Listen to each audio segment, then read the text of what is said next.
Hi everyone, welcome to my channel. Today I'm going to walk you through a layout that I did that focuses on a picture that I really wanted to scrap as soon as I took it. It's a picture of my daughters with my oldest daughter's godmother. If you'll notice, I had the picture in black and white. I had printed out this doily, or cut out the doily from my Cricut, and had this doily paper.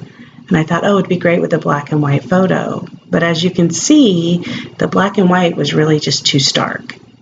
So I ended up reprinting the photo in sepia and also smaller so that I could have a little bit better space on the layout for a title and then maybe some journaling. So this picture is also edited in the Photoshop app on my phone, so I had some text to it. The text is still white, but I like the contrast, and you're going to see in a little bit later that I end up using a white pen to do journaling to kind of repeat that on the layout. So on the right hand side of the layout, and I've just covered it up, is a brad that I kind of got my color story from.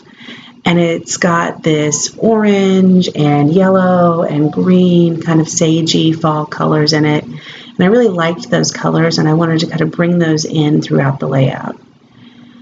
So I created a border strip on top of the layout to put the title on. And obviously I've sped this up. And so the title's going to be Mrs. D. That's what we call my daughter's godmother. And you can see that brad right now, the pretty colors over there on the right-hand side. And that's going to be kind of the basis for most of the layout. So what I'm doing now is just kind of laying everything out where I want it. I'm doing some different layers behind the photo. This is way outside my comfort zone. I kind of started scrapbooking when you would just mat the photo. And the idea of putting different patterns and layers behind a photo is kind of foreign to me, but I'm trying to branch out and do that. So you'll see I use 3 different pattern papers behind that, and then the doily also. So it kind of creates a lot of different patterns and textures in what could have been kind of a muted layout. I do think because I use the fall colors that it ends up all working together. So now I've kind of got everything laid out where I want it, and I'm going to put the embellishments on. So the title's there. I'm going to mess around a little bit with where I want to put everything. And those words on the side say precious, always, and cherish. And I had some other words, and I wasn't really sure what I was going to do with them. And you'll see what I end up using those for. So I'm closing up my stamp block because hopefully most of you are like me and you'll put your hand right in an open stamp block, and I'll end up with brown ink everywhere. So I've figured out where I want everything, so now I've got to start gluing. And I do use a Tombow liquid glue for the title. I have not been able to get a fine line glue bottle to work. I've tried multiple bottles and ruined them with different kinds of glue, so now I just kind of stick with the Tombow. What you're not going to see, because I do it off of camera, is I'm going to take that inspiration brad. It's actually an eyelet, and I'm going to put it on, and with my Crop-A-Dile, I crack it. I hear the glass on top of it crack, and I have decided that since this is a vintage feel layout, you're going to see me touch it right there, that I'm going to go with it, that you can't really tell, it's just a crack, but I'm going to come back to that crack multiple times in this layout and think to myself, what is going on? I was pretty upset I don't have another one. Here you're going to see what always happens to all of us when we start a layout. The ATG gun dies. So I have to decide if I'm going to replace the ATG gun or if I'm going to just find some other adhesive. So through the magic of video editing, I have found my other gun. So this is the other runner that I have, and I don't like it as much, which is why I got the Scotch, the ATG gun, but it'll do at a pinch. So here I am applying the borders, and I end up really liking how this turned out. I like the color combination quite a bit. That orange paper there that I used just a little bit of is actually part of a Halloween set. And it was sitting in my scrap pile upside down with this orange side facing up. And I thought, oh my gosh, that's perfect for this particular color combination. I didn't have a full 12 by 12 piece of it, or even a piece that I could make 12 by 12. So I just used it, as you can see, underneath the photo and then there as part of the layers. So in my head, one of the things that made this whole process acceptable was that I kept that line at the top straight.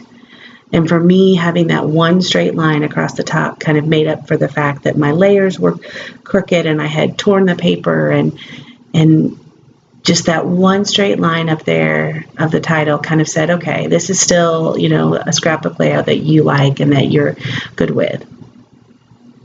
So now I'm going to start matting the photo, and I kind of take it the same way I took the approach of the title border, where I put the glue on the top of the paper and then I build around it.